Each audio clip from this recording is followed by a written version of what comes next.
I've had some bits that have just stemmed from like somebody else's story, and I'll try and like create something out of it. Like it's it's definitely a process of taking a story and chopping it up. Like you can't take something and just like tell it word for word. I learned that in stand up. Like you got to trim the fat. There's a lot of storytellers out there, but what you don't realize is that in between the story, there's a lot of punchlines and there's like ways that they punch it up. Ladies and gentlemen, welcome to Good News York. Today, my guest is Brandon Ciotti. Brandon, welcome to the show. Thank you for having me. Absolutely. Brandon, go ahead and tell the people who you are. So I am Brandon Ciotti. I am from Utica, New York. That's where I started doing stand-up comedy. And I started about 4 years ago. I've been just kind of running around New York in all the different cities except for the big NYC. That's the only one I haven't gone to. But just kind of trying stand-up comedy at open mics and meeting everybody in the area and slowly kind of like growing with stand-up and improv. Mm-hmm. I started about a year and a half in. I'm also an improv performer, I guess. I'm not on a team at the moment. I feel... It's all right. It's coming. It'll happen. Yeah. I feel like a stray puppy right now, just looking for a home. In a box. Yes. Just looking, please, somebody. Mm-hmm. Brandon is... I'm just going to come out and say it. I think Brandon is the best, if not one of the best stand-up comedians in the scene in this area, in my opinion. Like, I don't know. I've been to a bunch of open mics. I'm like, damn. Brandon crushes pretty much every time. I love your bits. I think they're great.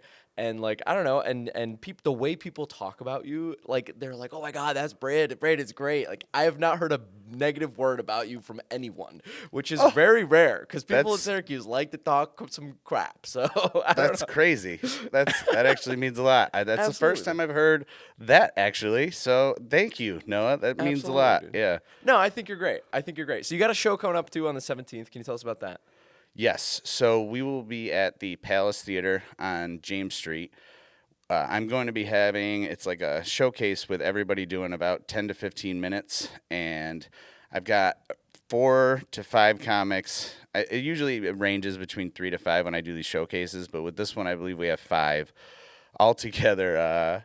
The first I want to talk about, did you want me to explain? Yeah, get in there. Yeah, let's hear it. So the first comic that we have is Becky Wiggins. She's from Rome, New York. She runs a open mic at Chris's Grub and Pub every other Tuesday. It's the only comedy mic in the area for us in the Utica-Rome area, so definitely one you should hit up. The other comics we have on the show were Connor McCann. He is from Rochester. He is hilarious. He's a very deadpan delivery style. I try and like have different style comics come out so I can kind of move them around and play with the lineup throughout the show. Yeah, so. You were saying if somebody's like, if the crowd is kind of like... Yeah, so I'll throw like a raunchy comic up and say the crowd isn't feeling it. I'll be like, all right, well, let's throw, this person that's more clean in. And then if they like the raunchy comic, I'll be like, let's double down. Let's see what we can do. Yeah. Let's see how bad bad we can get with this crowd. Yeah. I love it. So that's how I've been doing it. Connor's great. I also have Jason Gowan. He is just a trap. To be honest, I'm not even sure where Jason is from because he's like all over the place, and he's touring a lot, and he's great. He's one of the people that does like kind of characters and voices. Oh, cool. He's like a really goofy. Yeah, he's a lovable dude. Aside from that, we also have Tommy Armstrong. He was the reason why I say 4 or 5 was he was kind of like in and out of Pennsylvania, his hometown, and he decided he was back in town and wanted to be on the show, so we threw him on. So Tommy is also going to be on there. Cool. He's from Pennsylvania, but he's kind of a local Syracuse guy everybody knows about. He's into the stand-up scene. He also does like internet videos and reels, and just picked up on Netflix. He has a show, Minimum Wage. Yeah. Yeah. Oh, how cool. Yeah, so he is on that one. And then we also have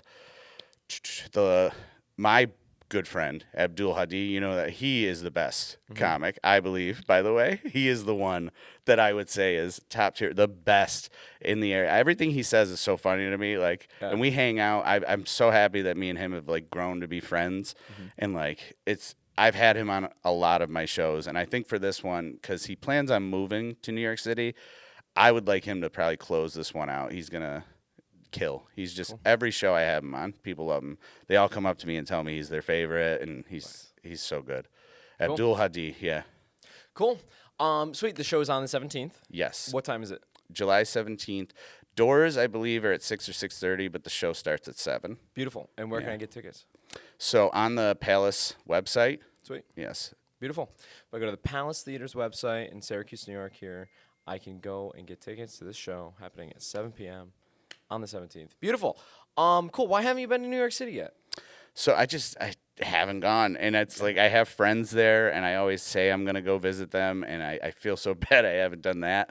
But yeah, the scene out there, I just would love to check out. I feel like going out there one night would feel like months in this area. Yeah. No, yeah. Okay, so when I was in Atlanta, I met these guys. I met this guy who was like 21, and I was like 23, so it was like, whatever. But like, we were young, and he was like, we're doing 5 mics a night, and he didn't have a car. And so like, it was like Noah's driving to 5 mics a night, which is crazy. Yeah.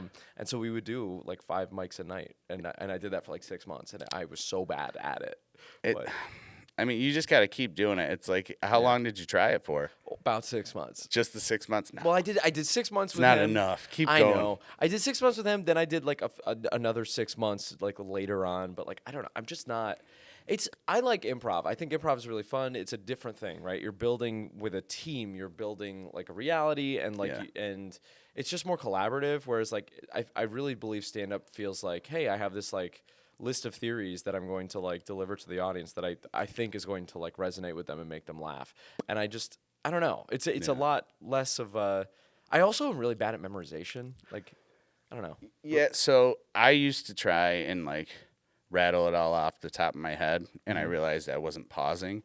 And there's a lot of like power in the pause. I learned like later on, and I did that the first time when I used a reference guide. Like, I didn't have like a full script written out that I had to look at on stage. It was more of a cliff note, like just list of jokes. And it does help that like slight minute where it's like you say your joke and then you let the joke kind of resonate for just a second and then jump back in. And the audience has a chance to kind of, some people might not understand it immediately. And that's how I do it, I guess. The, Cliff Notes version? Yeah, the Cliff Notes version. Cool. Yeah. Awesome. But I'm just thinking, if you go down to New York City, even like in a weekend, you could probably hit 20 mics and like do your set 20 times. Like, yeah. I would like to go out there and hang out and see some friends and family, and also get like 20 mics in one night or two. Yeah. I bet they're like at like 3 a.m. I don't know. You could I don't. for At that 5 point, drunk people and like. At that point, you're there. What else are you doing, right? Exactly. Yeah. I would love to just see what it's like, though, because I do love, like, with improv, the thing that you were saying about, like, the community that you build and everything. Like, I always liked having a crew. Like, when we were hanging out doing stand-up, it was always nice to, like, have people to bounce off of, talk to afterwards, and be like, hey, yeah, that really sucked. Or, like, hey, man, what can you help me out with this joke? Yeah. So there is some community to it, but it is very much like you're on your own doing it. Like, I started trying to get those guys to go with me to other mics. We would drive for like hours, and I rented a couple vehicles just to fit everybody in them and go. Yeah. Wow. Yeah. That's incredible. You're renting vehicles to get comics. I mean, that's huge. That's super nice. Yeah, but then it became just me driving out. Yeah. Yeah. Yeah, because you love it and you're motivated, and some people can't, some people don't love it that much, and they're not, or maybe that's wrong, right? Maybe they're just I think not. it's like a discouraging thing too. Like you like you were saying, you kind of like stop. It's just like some people just don't want to do it. I think a lot of comics, I think the thing that makes them a comic is when they keep doing it after the bomb. Because it's like you can do one really awesome set and be like, oh, I'm a stand-up comic. And it's like, yeah, but if you bombed in front of a bunch of people and realized they all hate your guts. Yeah, oh yeah. And like, dude, I was a white kid from upstate, like suburban New York, doing comedy in Atlanta, Georgia. Believe me, I bombed, Brandon. I bombed pretty hard. Yeah, that had to be rough. I couldn't, It's like the Apollo. You're just like getting hooked out. Yeah. Believe me, I've had some rough. I've been in some rough rooms where it's Yeah. just like, oh, cool, okay. Everyone in this room not only wants me to stop speaking, but like they want me to go away really So badly. you were saying with theories too, it's like I try really hard not to be like, hey, this is how I feel about this thing and you need to agree with me. Yeah. I tell a lot of like jokes about me. It's like self-deprecating. If I touch on an edgy subject now, like I try and make it more so about me not understanding or I'm the idiot as opposed to like punching down on that thing. That helps a lot too. Like I'll say things and I can get away with it mostly because they're like, oh, he's just so dumb. He's just an idiot. Oh, he can't really think that. I love Yeah. that. Cool. What do you think was like the big unlock for you? Like, what do you think, like, I don't know, tell me about your stand-up journey as you've learned it, and what do you think was one of the big unlocks as you, like, got better at writing jokes and stuff? So when I started, I definitely was low-hanging fruit and I wanted to be shocking. And I still like those like dirty, dark jokes. Nobody doesn't. Yeah. If you don't, you're a liar. But the thing that I kind of learned was I could bring it back a little. Like it's cooler and it's easier for everybody to like it when it's more clever and it's not so much this like raunchy, disgusting bit. I don't know. It took me a while to realize that. I definitely was like fighting it off where I'm just like, no, you're freedom of speech.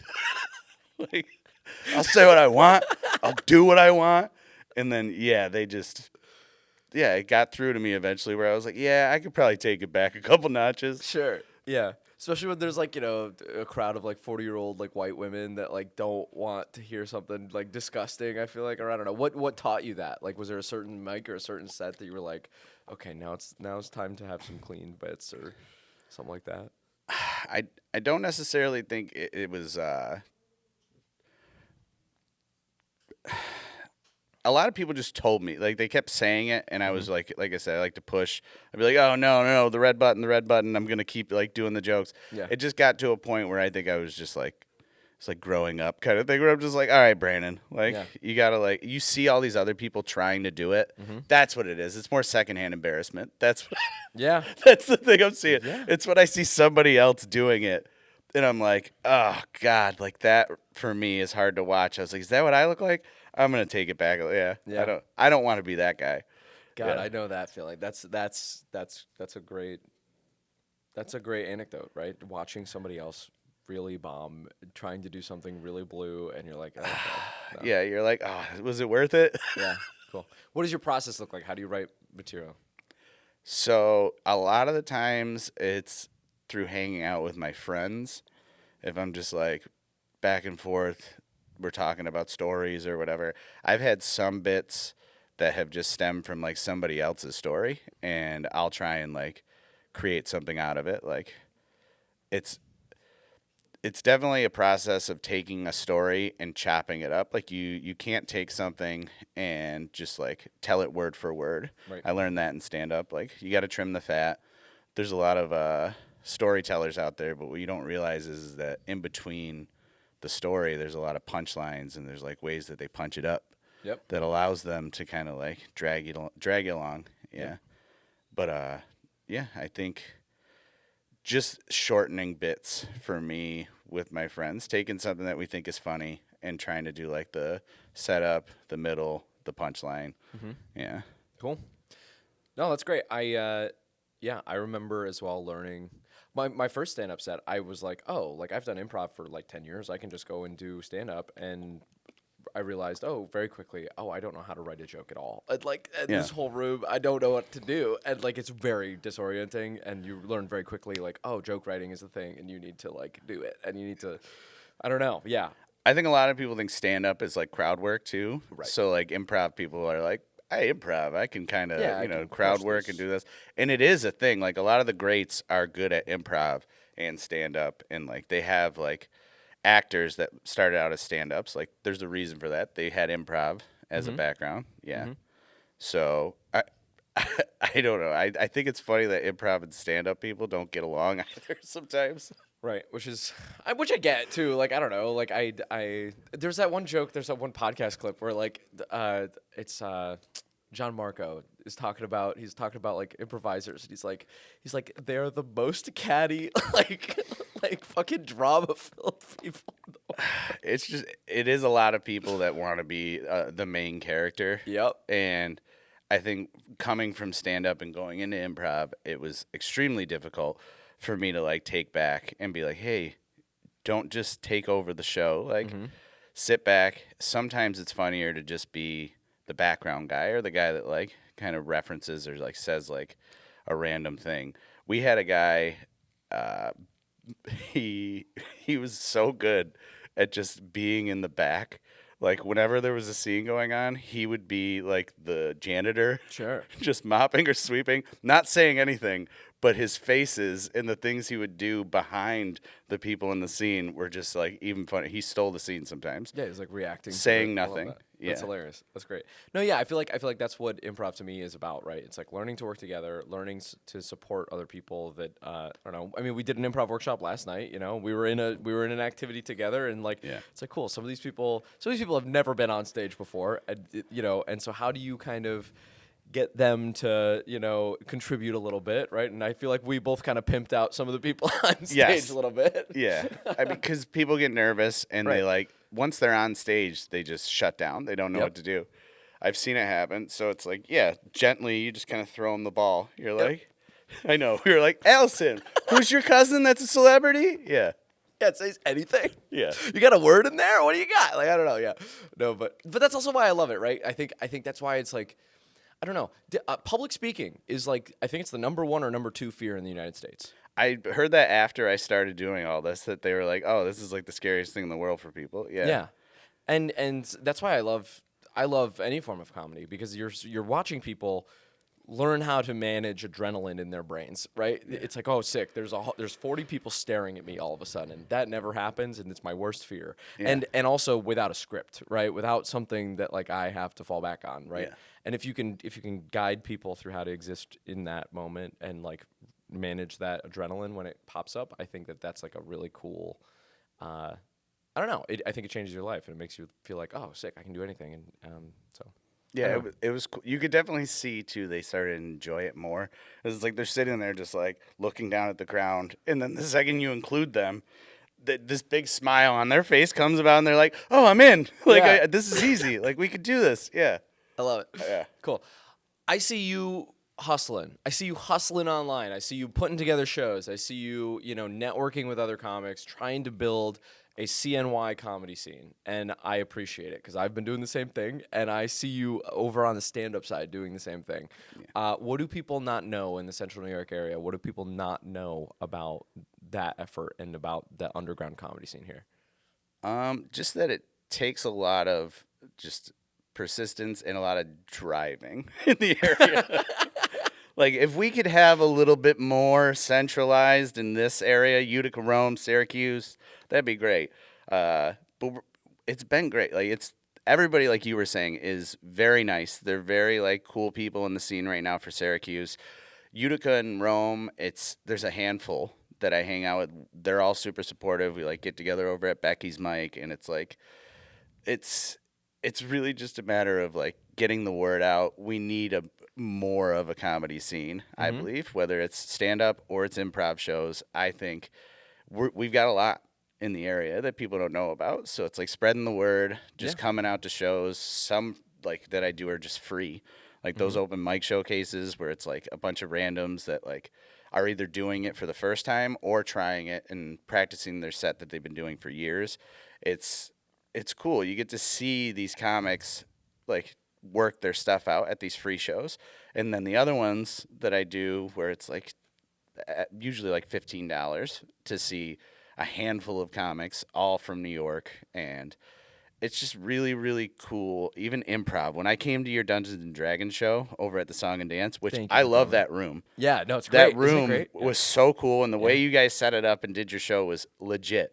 It was so awesome. Thank you, man. Like, Thank you for coming. I truly appreciate you guys being there. It was awesome. Yeah. As soon as I got there, I was like, what's this going to be like? And then you guys got on stage, and as soon as it got going, I was like, I love this. Yeah. Like, that stage is so cool. Awesome. Yeah. No, yeah, no, It's they're perfect great. for improv. Yeah, exactly. That's the other thing too. Is like I like a small room. You know, I like it feels like a black box, which I really like. You know? still had it was like 130 people or what was Yeah, it? yeah, about That's not a 130. small. Yeah. Yeah. Sold out show. The second time we did it, sold out, and it was great. And it wasn't small, but like, you know, you're crammed in, right? Like, you know, Yeah. you're gonna get to know like the stranger to your right, you know, because you're gonna bump into them and stuff, right? I like that. You know, I mean, it might not be the best thing, but like, I feel like I just feel like it's a different experience than when you're all seated and everybody, you know, it's super sprawled out. I like that like underground feeling. Yeah, I definitely like a black box room more than out of all the rooms that I've done stand up in, whether it's a bar or it's a stage that's a huge theater or a comedy club. There's something about a black box room that I just love. It's like, yeah, it's very intimate and it's like you can see everybody in the room. It's not too big. You could still have, like I said, 100 people at a show, especially a local comedy show. That's huge. Yeah. Like, that's a lot of people on a Monday. Yeah. Dude, that's the secret. Monday's the secret. Monday is the secret because it's like nobody else. Monday sucks. Like nothing's going on Monday. You know, at the first one I was like, damn it, we really got to do it on a Monday. And now I'm like, great. What Mondays do you have available in the fall? Like, you know, like The showcase I did over at Palace, that one I was like, oh, I didn't even realize it was Memorial Day. I'm like, oh no. As soon as I booked it, I was like, I did the same thing with the Players show. It was graduation weekend. It was June 27th. But both shows, it's like somehow it works out. Like you just remain optimistic. Yep. Try not to think about it too much. Yep. The worst. Yeah. Yeah, yeah, I love that. The optimism is great. I'm more usually how I market things is like just like mounting anxiety until the day of the thing where my anxiety peaks. Unless we sell it out. If we sell it out, then I can finally be like, okay, great. I can That's take a where you're weekend. coming down and Yeah. you get to enjoy the hill. Right, Yeah. and then we do the show, and I'm immediately go, what are we doing next? Like, you know, we got to do something next, which is good. But that's just because I have a weird compulsion to like make comedy shows. So, Yeah. I don't know. But yeah, no, we got to do more stuff together. Honestly, I want to write sometime together because I'm not good at writing jokes, and like I'm a perfectionist about it. Really, is what it is, and I think that like that's Everyone's bad. their worst critic. I mean, Yeah. you can like judge yourself in your own set all day, like. Yeah. But I think having a second set of eyes or like somebody to talk to, it's so cool. Like, I like sitting down with my buddies, like I said, and just working stuff out. If you think you have a funny premise or like there's this bit, my cousin I talk to on the phone all the time because I'm delivering and driving in between, whether it's going to a comedy show or it's like my actual work. I'll just be on the phone with my buddies and my family, and we're just cracking jokes, just telling each other like different bits. Yeah. That's great. I love that. So you're also like mining material as you're on the phone with your family and friends, like driving all over because you have to drive so much for these. That's a great way to do it, I think. I don't know. Cool. Beautiful. Brandon, is there anything that we didn't touch on that you're like, we should definitely talk about this? I mean, I think we're covered most. We did talk about the show at the Palace. That is on July 17th. You can get your tickets at the Palace website. And I don't know. Did we touch on the open mic showcases? No. It's Yeah. like- What's that? So on July 14th, a couple days before that one, I'm going to be holding a open mic showcase. I call it. It's really just I put it out there that there's an open mic. I get a list ahead of time, and it guarantees me that you're going to have at least 15 to 20 is the list that I usually roll with. So sometimes you do an open mic and even an improv workshop, and not a lot of people show up. So it's you just in those situations make the most of it. But with this, I like to have an idea that it's like whether or not there's an audience, I already know there's going to be 15 to 20 bodies there. We're all comics. We're all going to work it out. Yeah, I've had good turnouts with those. Those have been great. We did the one at the Palace. That had about 100 people like in and out. Yeah, that was really cool. I really enjoyed that. Yeah. I was shocked. Honestly, I was like, wow, this is really cool that this exists in Syracuse, and I was really grateful to you and Joey for putting that together. 'Cause Yes. it's a pain in the ass. Like, Joey Marcus, you're the man. No. Joey Marcus is the man. Joey's got to come on this show. I cannot actually. Now that I'm thinking about it, I can't believe Joey hasn't been on this show because he's the best. We so. did a podcast before that open mic Yeah. on stage with Kat Mattis. Yeah. She does a podcast as well. It's like Sarcasm Society podcast. Cool. And it was fun. We had Joey, Abdul Hadi. I don't know. Mike Terry was there. Yeah, I've seen clips of it. Yeah, I Yes. didn't watch the whole thing, but I've seen clips. Joey's just so funny, and his laugh is infectious. But Joey is the one that actually got me in with the Palace, and Adam. Adam's an awesome dude as well.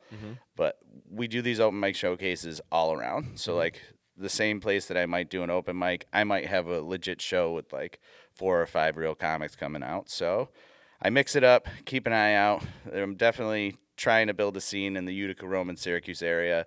Everybody's been super cool about it and super supportive.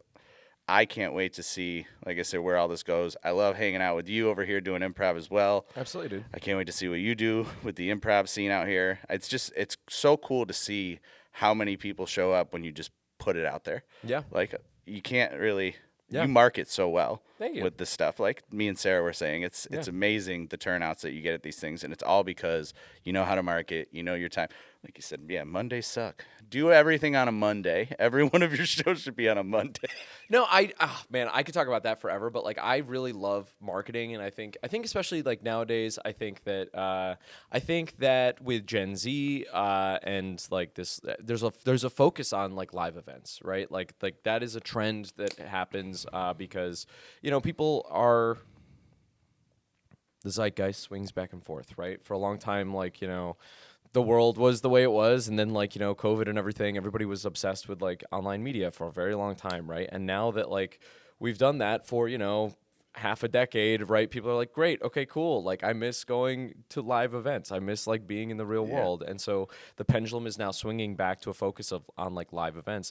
But also I think that there's like this like weird like irony that's a part of this generation where like they want to go to something that has like this veneer of irony to it, right? They want a unique live event that like is like postmodern, right? They don't want to just go to a normal thing. They want to go to something that's like hyper specific to them and their personality, right? So like I actually got into a fight with my sister about this, but she was like, I was like, JB, we're doing our first, because the first improv show that we did was Improvised Dungeons and Dragons, and I'm like, yeah, we're doing improvised D&D, and I made it specifically for that because I wanted a specific identity. That niche, like when you find exactly that one thing and like have a theme to your shows, sometimes is very, very cool. Yeah, exactly. But her perspective is like, well, it's really stupid to do this. If you made a generalist show, like you would have a wider appeal, and it's like, sure, but like that's not what we're doing, right? You don't know Dungeons and Dragons. You don't know the fans and how extremely obsessed they are to see anything. Yeah. But I also believe that like and this is my can I tell you here, this is a really bad idea that I don't think I'm actually gonna do. Okay. Pokemon. No. So it's worse than that. So I really want to do a live show, and I've talked about this with Danny a few times, but I want to call it Improvised Everybody Loves Raymond, but with paintball guns. What? All right. Now, the only thing I don't like about it is that it's two different things. It's where improvised. Yeah, that's ridiculous. It's not a good idea at all. But I'm wondering if my Gen Z folks will show up because it's ridiculous. Are we? Is it really shooting paintball guns? Yeah. So the cast is in like I'm picturing all white set. Okay, like the set of Everybody Loves Raymond, like the living room and kitchen set, in their house or whatever. And then like everybody's dressed in white, and they have goggles on. And there's two, like you distribute 2 paintball guns to the audience. Okay, and like every 2 minutes or so, you give them a paintball, right? And they get to shoot paintball. This sounds ridiculous. Who's gonna sign up for this? I know Mike might. Mike's down. You'll be there. Does Johnny want to get shot with? No, Johnny is like, I'm not doing that. Yeah, no. I knew Johnny was the voice of reason on that. Yeah. I really wanted Crystal in it because I could see Crystal being a fantastic Marie, but Crystal's like, I'm not gonna get shot with a paintball gun. So. It hurts. Yeah. Are you allowed to wear layers in a mask? No. I think yes. But I don't know. It's got to be a clear mask so you can at least see faces for improv. It'd be so weird to just improv without. I don't know. Maybe. I don't know. You never know until you try. It's a horrible idea, but I think it'd be really funny. And like, I don't know. Where were you when you thought of this, and how tired were you? No, I'm sober. I don't do I said drugs. Tired, not drunk. I know. Yeah. I was like, he means how fucking. No. No, I don't know. It's just been an idea rolling around in my head for years now, and I'm like, this would be really funny because I always loved Everybody Loves Raymond, and I'm like, this would be really funny to Who doesn't love Raymond? Right, exactly. I love that show. Anyway, sorry, that was a really long aside, but like, I think that like We are having fun. I think that those hyper specific shows, right? Those they counterintuitively have a wider appeal than something that's super broad, right? And in order to get somebody to buy a $20 ticket to something, like they need to feel like, what the hell, right? You know, they need to stop scrolling and be like, this sounds insane, and like go buy that ticket. So Yeah. I don't know. That's kind of my thought process. And then it's just also like you just spam things, like you just do 10 times what like people think would be appropriate to promote your show, because like social media algorithms are a slot machine, right? And you just put as many quarters in the slot machine as possible to potentially have the slot machine be like, oh, we like this one. Yeah. I don't know. I found too that it's like switching it up, like not having the same flyer. Yep. Somebody had mentioned that to me. They were like, "Oh, I appreciate that you actually changed the flyer. Yep. It doesn't look like the same flyer every single time, just getting spammed." Yep. But yeah, speaking of like niche idea, I was once on a all like WWE. It was supposed to be like wrestling, but like it was like a reality television show. We were just like acting like normal scenes out, but all of a sudden we'd break out into a wrestling match. That sounds great. Yeah, and we thought that would be something. We only did it at like a practice jam. Sure. But it was like an idea that we had where we thought it would be funny to bring out to a show. Yeah. So just I throw love that that. in your pocket. That's great. WWE, body slam some people, get some mats out. That sounds like a lot of fun. Improvised Nobody WWE. shoots their eye out. That's true. Yeah, you're Nobody like nobody's dead at the end of it. Nobody's maimed forever. We did when I was in Atlanta. We did improvised Clue, and that was a lot of fun. Right? That sounds fun. It was really cool. You basically like make your own like mystery character, and then like there's been a murder, and like the lights go out, somebody's dead on the floor, and like you have to like figure it out. But it was always confusing because there was no like we would find who had murdered the person on the way, and so like there'd be red herrings, but it would be very confusing because it's like it was a mess. It was always a mess. So like we'd have to work it out, but and then we also did I don't know, various other shows that were a lot of fun, but anyway, cool. Brandon, thank you so much for coming on, man. Yeah. Thank you for having me. I had a blast. This was, like I said, exciting. Absolutely. Never. This is new. If somebody wants to do stand up and try stand up in the New York area, Central New York, how do they get involved? What advice would you give them? So keep an eye out for the showcases. As I was saying before, July 14th, I'm having one. There's still time to sign up. Just hit me up at Brandon Ciotti on Facebook. It's ginger_Brandad on Instagram and TikTok. The open mic, though, that's the place that you want to try it out for the first time. You just need 5 minutes, and everybody there is, like I said, all different levels. And we're going to be at Johnny B's Tavern. That's in Rome. It's one of my hometown bars. Nice. That I like, yeah. I do it at like these two. It's 16 Stone and Johnny B's Tavern, and they're like right up the road from one another. But I have history with the people there, are just like family. They're so great and like supportive to the scene. Awesome. And it's the Palace Theater as well. We'll be holding one again. Cool. So, but July 14th, Johnny B's Tavern. Hit me up. Sign up. I will definitely have you. And if you don't get on that one, there's going to be more to come. And then also, there's some mixed mics in the area. I could pitch, but I'd say in my area, Rome, New York, Becky Wiggins' mic is definitely a very cool mic to hit up. Cool. She's it's the only comedy one. Have you ever done a mixed or been at a mixed mic? No, it sounds awful. Where somebody's like playing guitar, and then like then there's a stand up, and then there's a slam poet. Like, is that what it's hit or miss, but Sure, it's yeah. definitely like rough when like a guy makes the whole room wet, including me, and then I gotta go on stage and be like, I got tiny penis and dick right, and yeah. fart jokes. Yeah. dick and fart jokes Yeah. for 5 minutes, and then this guy is like, he's got his acoustic. This guy's acoustic guitar just made me like sob, and I'm just like, all right, my turn. Yeah. So the mixed mics are great. They have one at Funk and Wobbles every Sunday. I like to hit that one up as well. That's right here in Syracuse, too, for you guys. Yeah. But they're all over the place. When Hit is up a the Funk mixed and Waffles mic, mic? hit up a comedy mic. That's how you want to get into the stand-up scene. Just throw together 5 minutes. Yeah, cool. I want to do the one on the 14th.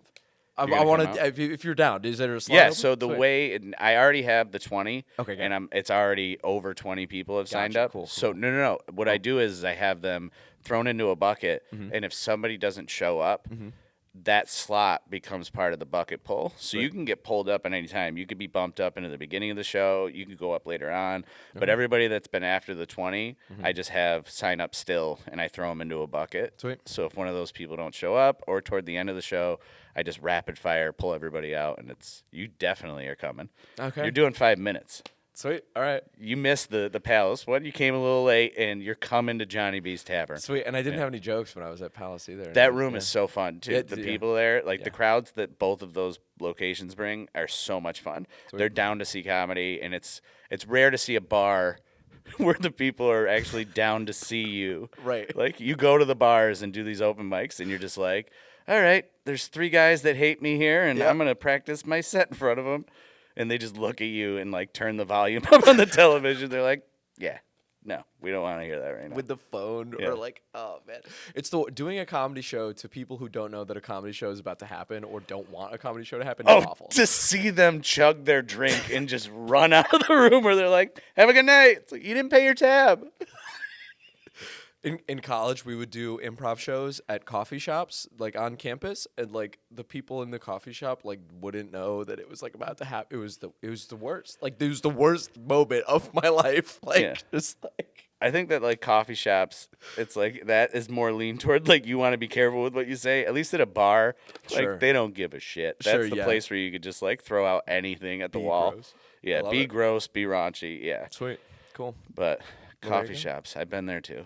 Yeah. But hit up an open mic anywhere, just a mixed mic, a comedy mic, throw together 5 minutes, and that's how you get it started. Sweet. And Well, I'm going to do that on July 14th, and I'm looking forward to it. Thank you for the opportunity. And genuinely, Brandon, thank you so much for building a scene because it sucks. Like, it fucking sucks that, one, there's not a better scene here, and two, it's really hard to build a thing, and it takes a lot of work and effort and risk and, like, and money and effort. Like, so I appreciate it. Thank you for doing that. thank you. And thank you to you. Absolutely, For building man. the scene that you got.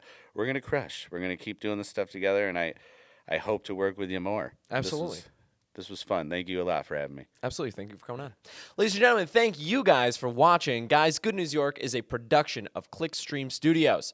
If you want, I will give you a tour of this building. And it's a brand new facility here in the old Spaghetti Warehouse location, 689 North Clinton Street. Come on down or send me an email beforehand. If you go to call.clickstreamstudios.com, you can go and fill out our form there.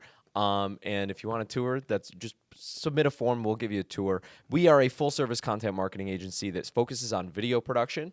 If you want advice about what should I be posting to social media, when should I be posting it, where should I be posting it to, you can do a free consultation with me. Again, if you fill out that form on call.clickstreamstudios.com, I will sit down with you. We can talk about your business and what you should be posting and when. You are welcome to use that plan on your own, or you can use it with us. Also, guys, thank you so much to our sponsor, Ads on the Go, getadsonthego.com. And thank you to Danny Tripodi, producer extraordinaire. Thank you, Danny. He's got a Baby Yoda shirt on, Grogu. It's really cool. He's a really cool guy. You should get to know him. Danny, what's your website? DannyTripodi.com? Danny Tripod? DannyTripod@gmail. Send him email. Okay.